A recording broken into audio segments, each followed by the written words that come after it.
No, it's not. It's an absolute freaking mess.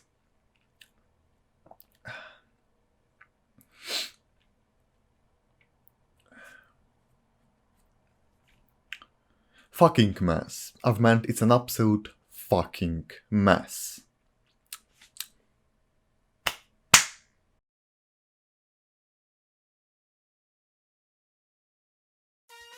I usually make my videos about stuff that I love or have some special, nostalgic or not, memories of. But for me, Saints Row as a series was always this Wish.com version of that other game that everyone else lost their minds about. So there is no bond which I ever shared with Saints Row, but for its time it was alright. And by its time I mean 2011, because that's when Saints Row 3 came out, and that was my introduction to this series. I mingled with the second one for a few hours and never even saw a frame of the first one. More than that, I never even finished the third, due to an unfortunate accident of me playing that one GIMP mission while my parents were in the same room as me when I controlled a half-naked gentleman in leather undies in front of a rickshaw. No surprise that video games were off the table for a few weeks after that one. But now I'm an adult. I have responsibilities, a LinkedIn account, trust issues, and no one can stop me from hitting half-naked man with a giant dildo anymore. So at last, 11 years later, I can finally go back and continue my adventure with Saints Row the Third. And luckily, the new Saints Row is catered exactly to people like myself, because it plays, feels and looks exactly like it came out more than a decade ago.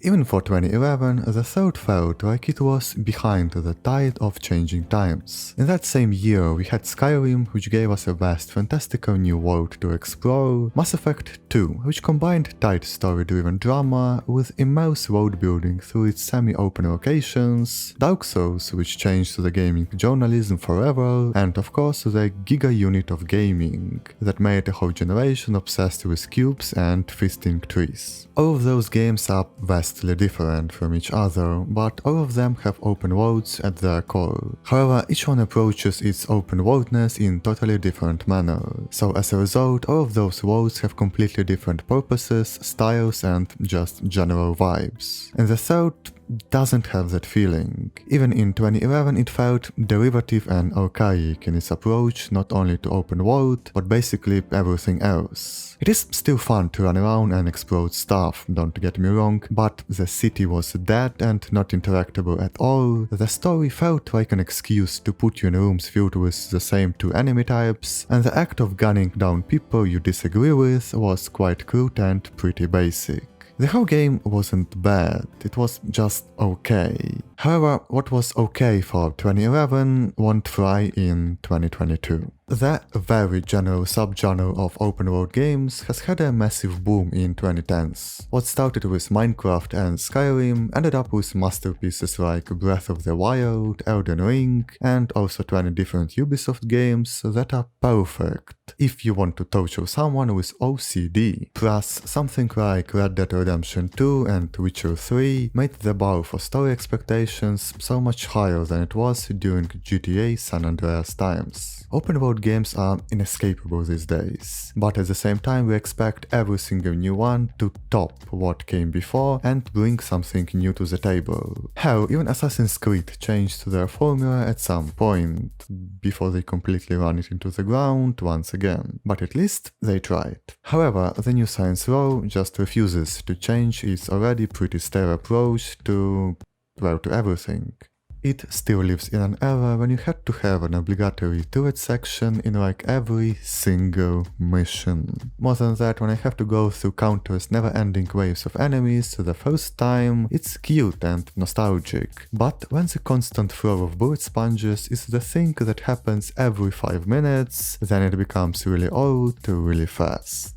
But hey, prehistoric gameplay is something that even the best of the best can get away with if other parts of the game make up for it. So does the story or characters make me excited and overthrown with wonder? It's okay?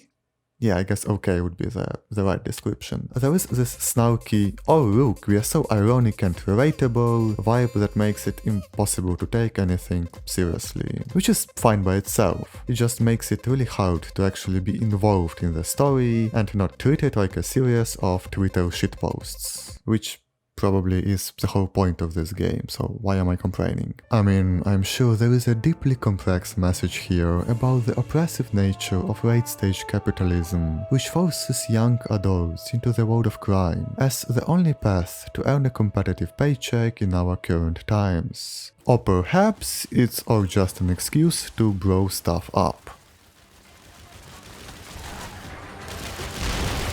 Yeah, it's probably that second one, isn't it? I have an idea.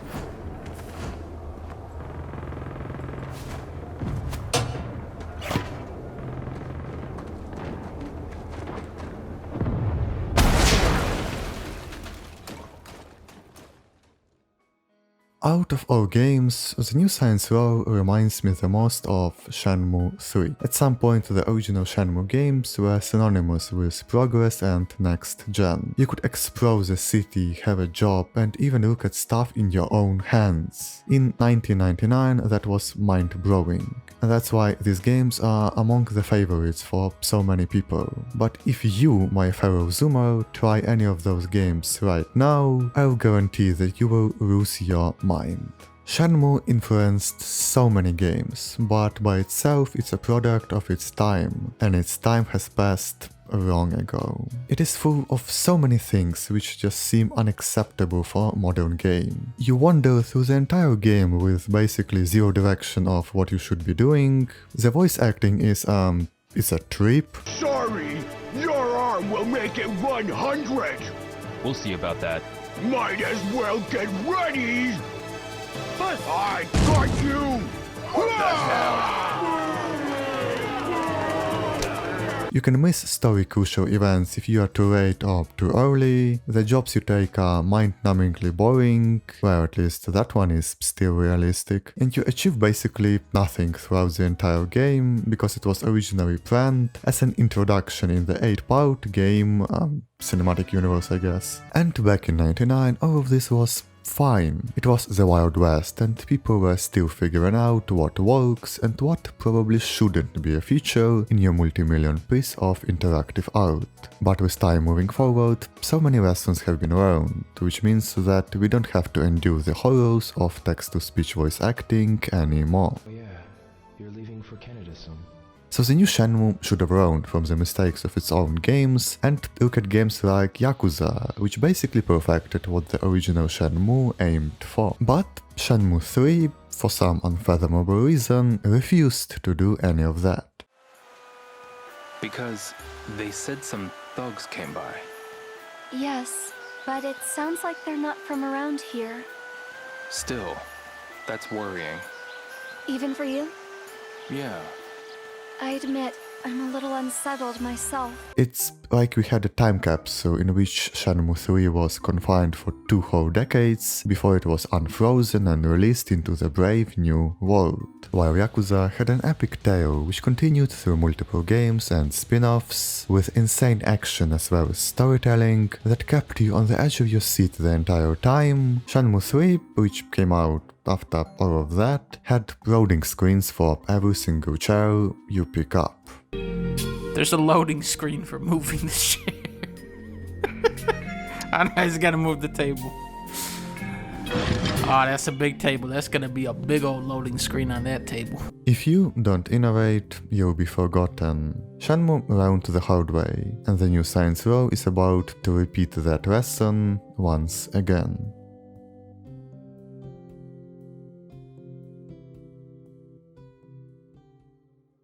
Ever since its conception, Saints Row was directly opposed to GTA games. It's GTA, but was a common way to start talking about Saints Row 1. And it's understandable. It came out only 2 years after San Andreas, which is one of the most loved games that ever existed. I mean, it was, before Rockstar straight up butchered it and gave us this abomination of a remaster. The similarities between GTA San Andreas and Saints Row 1 are quite obvious. games, but that doesn't really mean anything bad. A lot of, if not all games, are influenced by some legendary or not titles which came out before, but it doesn't mean that you shouldn't try to do something differently to stand out from your inspiration. And while Saints Row 1 was San Andreas in many regards, it still managed to catch some eyes. Even if outlets of the time called it unoriginal, it still did enough things right to at least deserve a try. All in all, it was only a first entry in the series, so obviously we should cut it some slack if it just tried to play it safe. Plus, while Saints Row 1 was good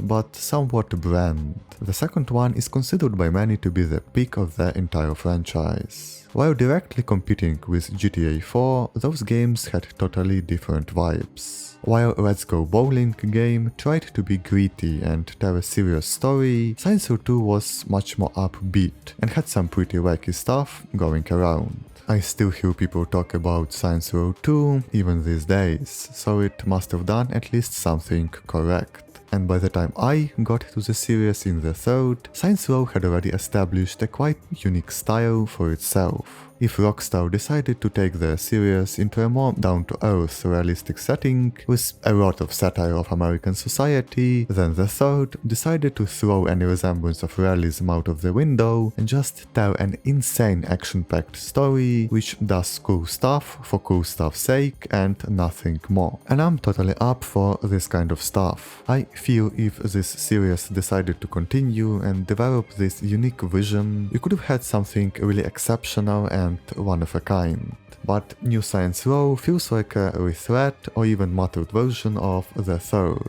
Even if I'm gonna be the first one to admit that the story is not as horrendous as everyone already decided it is, and has some really cute moments, then everything else feels like playing it extremely safe and pulling every single punch. If it worked in the third, then it will have to work here, seems to be a motto for this game's design. And we could forgive not going all in and copying what has been done before if it's the very first game in the series. But New Saints Row is not. It may have this very annoying title which makes googling anything about the first Saints Row really inconvenient, and I need to add the game's year every time I do that, but it doesn't cancel the fact that the New Saints Row is not a fresh IP. It's the fifth game in the series, and it's expected that such a long-lasting franchise will progress and innovate instead of always hiding behind its old successes. Hold on a second. Saints Row 1, Saints Row 2, Saints Row the third, the New Saints Row. We are missing something here. Oh shit, the fourth one. Yeah, we need to talk about the fourth one.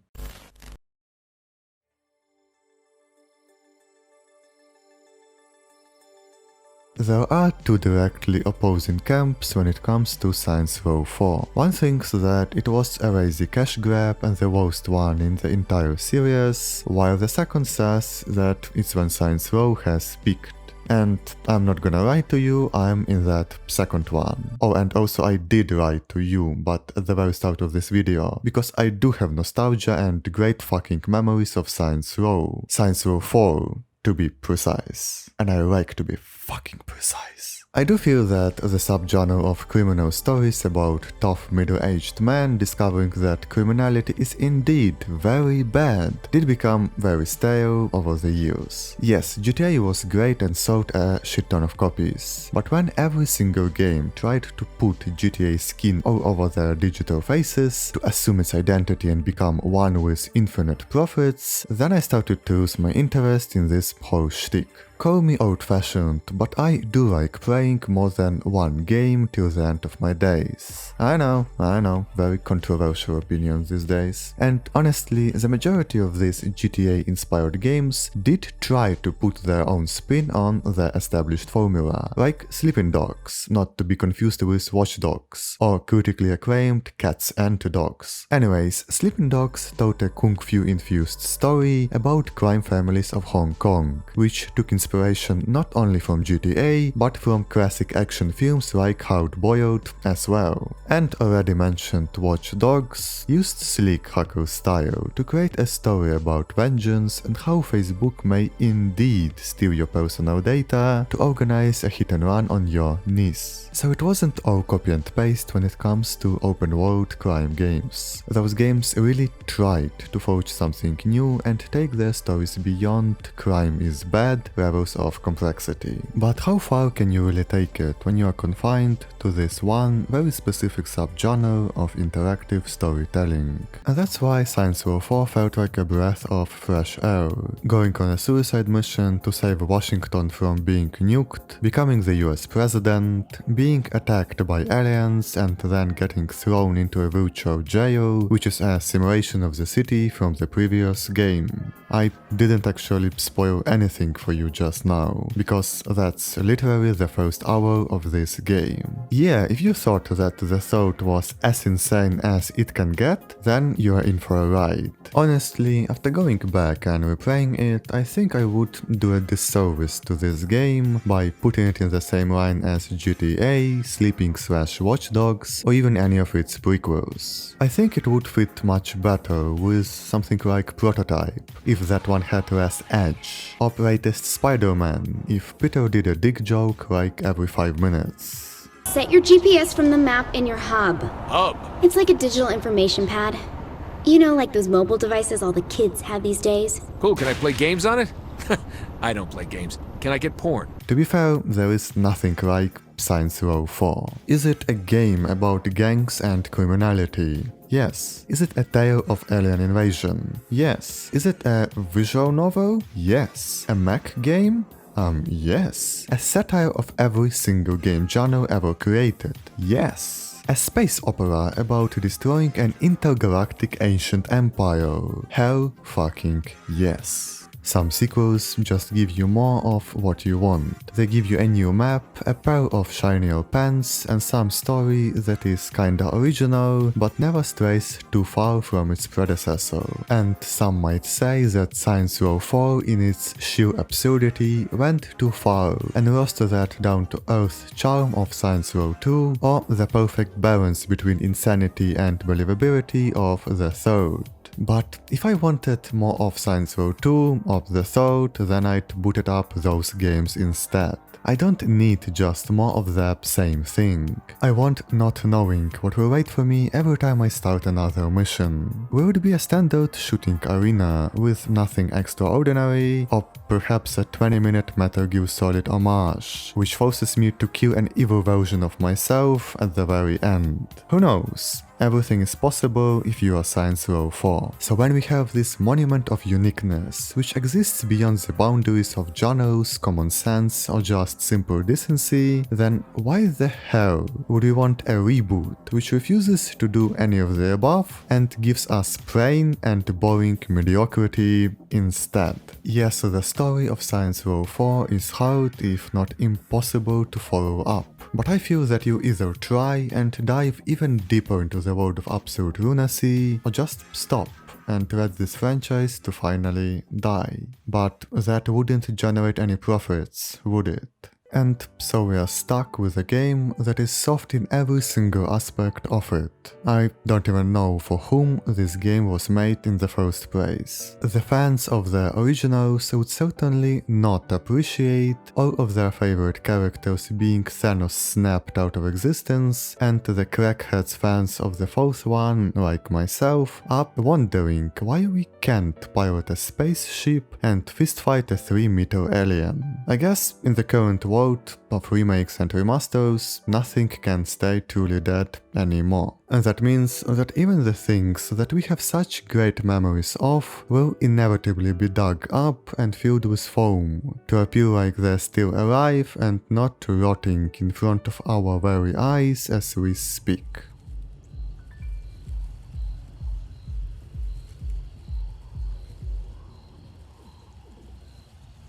Also, no, Get Out of Hell did never happen. What the hell are you even talking about?